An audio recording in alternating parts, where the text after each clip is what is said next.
Bicol.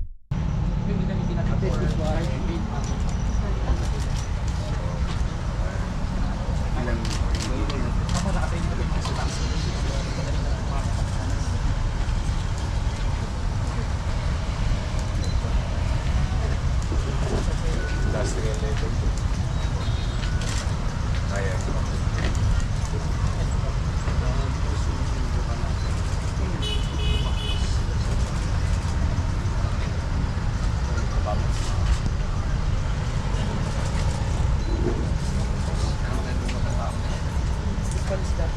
Thermal doon ay pwede na gamit sa crowd density and also search and rescue. Ito pang search and rescue. Hindi na dito sa So, yung building, tapos na.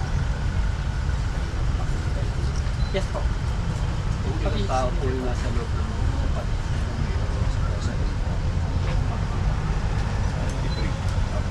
Kahit may difference po. Ay medyo po. Sa ilalim. Sumating na po ulo na yung ilang Malalaman natin kung may tao sa ilalim. Kung may libre. Yung last one po is yung may capabilities doon na you can count ng mga tao, sasakyan, barko. Counter. You can also natin. teach the drone po. Ilalagay naman natin sa Ito pang daily, Yes po. pang aberya, future plan, Yes po. buildings, buildings, build floors, square meters. We can just apply chicken GIS na. Ito yung drainage. Ito po, for planning po.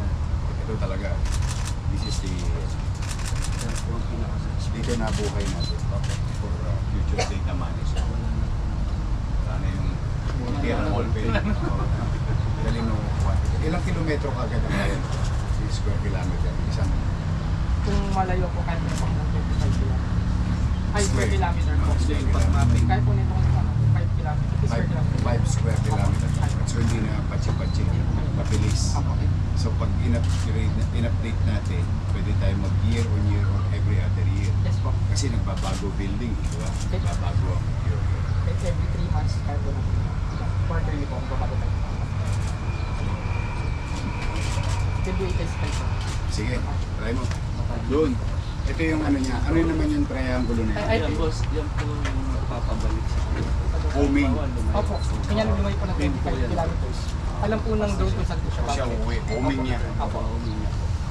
Sige, try mo. Ito ba unahin mo? Aba, pwede po. Tingnan mo na daw yung layo. Ito gusto ko. Ito sir, sa natin. Control. Baka ma-disgrasya ha? Oo. Ay, ano ito eh. Layo-layo mo na. Medyo ano na yan. Medyo masakit. Hindi lang masakit. Puputol. Puputol eh.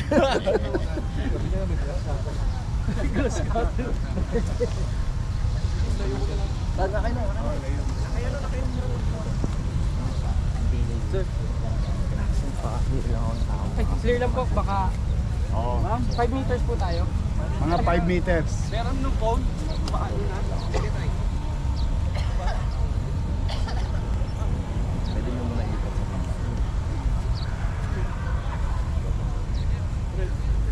Talikod na. Tapos magte-training na kayo sa ano niya? Sa Batangas. Dito na po yung training niyo sa Ah, dito Batangas na. po. Use licensing na po ng TAP. Ah, okay. Medyo tagalan mo sa ito.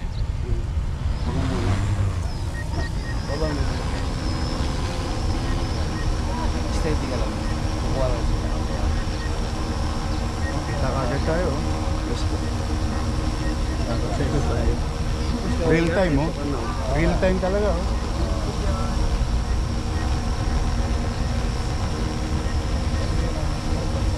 Ano maximum height niya?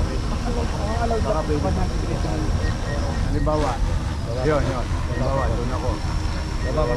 Konti. May 100 meters ba? Yan. Opo, 120 meters. Pwede tayo dyan. Opo. Pero ang ayun po yung nag-iisip ka, pero pwede pa naman po tayo tumakot. Kailangan lang magpapaalam sa kaap. Every Opo. time papalipad tayo nitong level na to, Opo. kailangan natin ng permit. Opo. Good. Para hindi naman maabuso. Sige. Okay.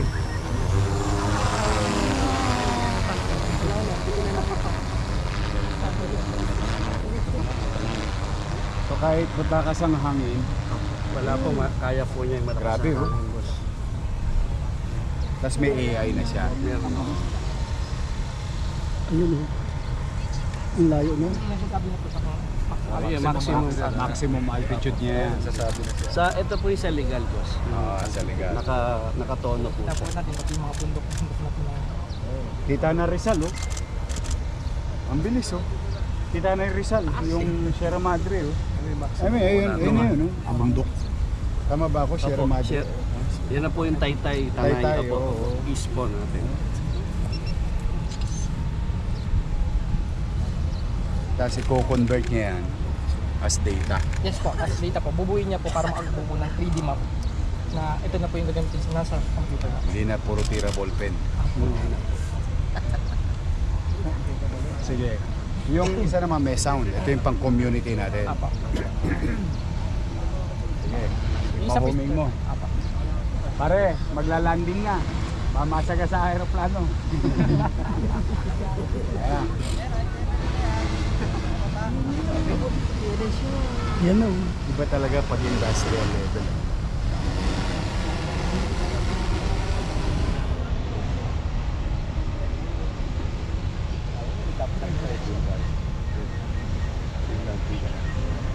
Ito na isa palitan mo.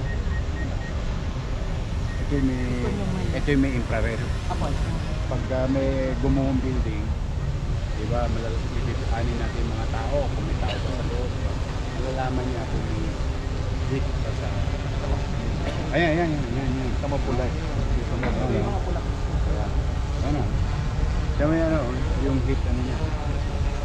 Ito kasi, yung isang drone na to, Ito tayo. yan, malalaman niya ngayon. Dalawa kung may debris na karoon ng aberya.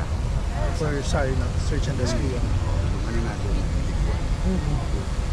itong type ng drone na to, we can now at least in a debris field. May buhay pa sa ilalim. Bukod doon sa isang makina natin na light finder. Ito initially, in a few seconds kaya mo i-assess yung Surface level. Oo, yung kahit na maraming tabon, Pababa na po. malalaan kagad kung may buhay. Yung red Hit, yun. oo, hit yan.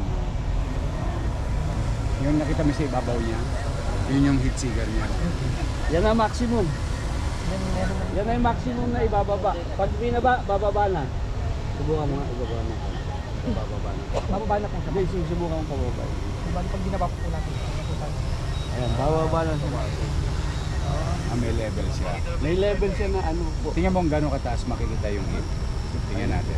Hit na po. Oo, kasi minsan, mataas yung dito. Ayan, for example, ganyan. Ayun. So, kaya mo ma-identify ngayon. Kaya, tama na. Pag-individual yun. O may... Yes po, kung saan po yung pinaka-mainit. Mainit. Pinaka-malamig. Determine niya yung pinaka-malamig is 26.5 degrees Celsius. Yung pinaka-mainit is 33.5 degrees Celsius. So, 80 pa dun sa... asa na? Ayun po siya. Boss, ito sa harap. Isa lang ang control. Hindi, iba-iba. Iba-iba po ang Iba-iba ang function niya eh. Iba-iba ang purpose niya. Ayan, oh. Galing, oh. Yung part na to is mainit dahil ano po siya, concrete. Alam mo, magagamit, Sar, magagamit din natin to sa open green space. Kung saan tayo magpapasa malamig ng lugar. More greenery is more. Marami talaga siyang future na gamit. High-tech. Oo. Pakita mo siya. Ito po yung kabila. Yung kabila is niya. Oo. Yung kabila is high-tech. Nakatamaan kayo, ha? Hindi biro yung LS niya.